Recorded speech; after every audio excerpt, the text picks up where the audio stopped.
It was one of those nights when the wind was blowing so hard that it was raining sideways.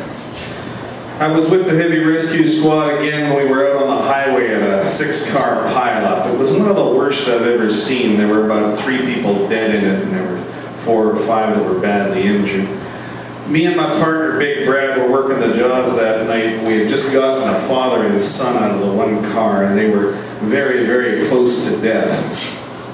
We got them out, we're putting our tools away, when the commander came up to us and said, "Set up a landing zone. They're bringing in the medevac chopper."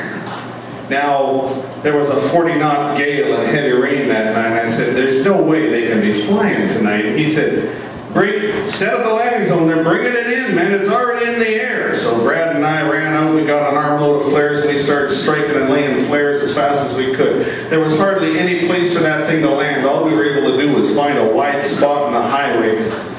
There was trees on one side and high-tension power lines on the other. I didn't know if they'd actually get a chopper in there or not, but we were just about done when we heard it. Man, we heard it long before we saw it. It was a snarling, growling roar like a cross between a pit bull and an avenging angel. And Big Brad and I looked up in the sky and we couldn't see it because it turned out we were looking too high. We looked over and that thing came past a stand of trees, weaving in and out of trees and up and over power lines and such. I'd never seen an aircraft flown like that in my life. It spun around the wreckage, lined up on the highway and dropped like a stone out of the sky, touched right down, gentle as you please on its wheels.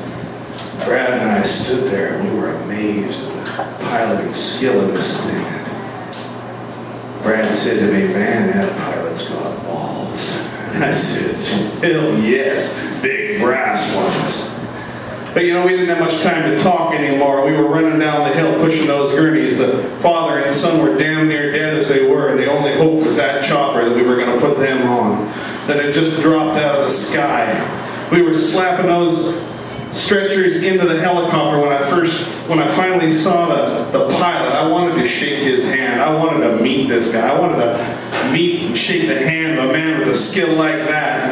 His back was to me, and just after we secured the stretchers into the helicopter, I slapped him on the back and I said, "Nice landing," and then she turned around. And I looked at this little girl. Hell, I didn't think she was old enough to drive a car, much less fly a helicopter through a night like that. And she said, "You like the landing?" The voice suited this little Cupid doll face. I've never seen anything like it. And she said, "Will you just wait till you see the takeoff?" Poked me in the chest. She climbed back into the cockpit. She put her helmet back on, and her eyes turned into the eyes of a mother Rottweiler whose pups are under threat, you know, and she started flipping switches and turning knobs and stuff, and me and Brad ran to the edge of the landing zone, and she fired up that engine, and man, those rotors started spinning. That thing was shaking and screaming, and she looked over at Brad and I, flipped up her visor, gave us a wink and a nod, and it was like God pulled a string. That chopper went straight up. The rotors were 3 feet from the trees on one side, 5 feet from 16,000 volts of certain death on the other, and it went straight up into the air. It stopped 200 feet off the ground, steady as a rock in a 40-knot wind, pointed its nose at Vancouver General Hospital, and vanished into the night. And Big Brad and I stood there. And Big Brad said, "Man, that pilot's guts." And I turned to him and I said, "Ovaries, Brad. That pilot's got ovaries." And he said, "Hell yes, she's got ovaries, but they're big brass ovaries." Brad Ross, everybody. Brad Ross.